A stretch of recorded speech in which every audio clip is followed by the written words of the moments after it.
So this weekend I spent some time doing some plumbing training whereby I decided to change the flush valve and the float valve in the toilet. I definitely found the whole process of taking the toilet apart much more difficult than putting it back together.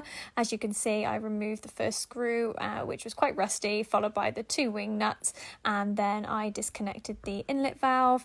This was the first time I was actually using my own folding yellow bucket, and it worked a treat. It caught all of the water and got into all of those tight squishy spaces. As you can see, somebody has completely caked the back of the toilet tank in silicone, so I had to remove this. If anyone could recommend any tools for removing silicone more efficiently, I would be very grateful. I then started to remove all of the old parts of the toilet, so I undid the nuts, removed the bolts, and took off the old donut washer, took out the old flush valve and fill valve. And no surprise, Mr. Silicone was present at the bottom of the toilet tank as well. So I gave this a good clean, removed as much of the silicone as I possibly could. I was going to be installing two Thomas Dudley products on this toilet.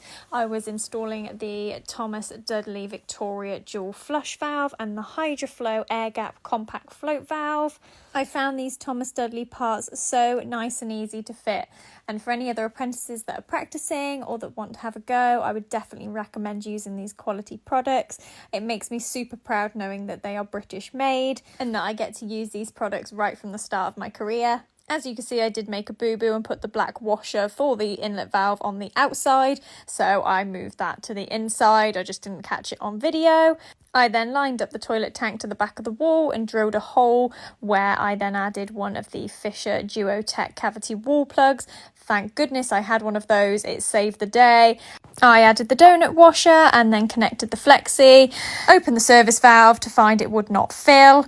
Turns out I hadn't adjusted the float valve, so thanks to my Thomas Dudley family, particularly Liam, for helping me with this one. I connected the push button and checked it for no leaks. Safe to say I was happy with this one and no silicone required.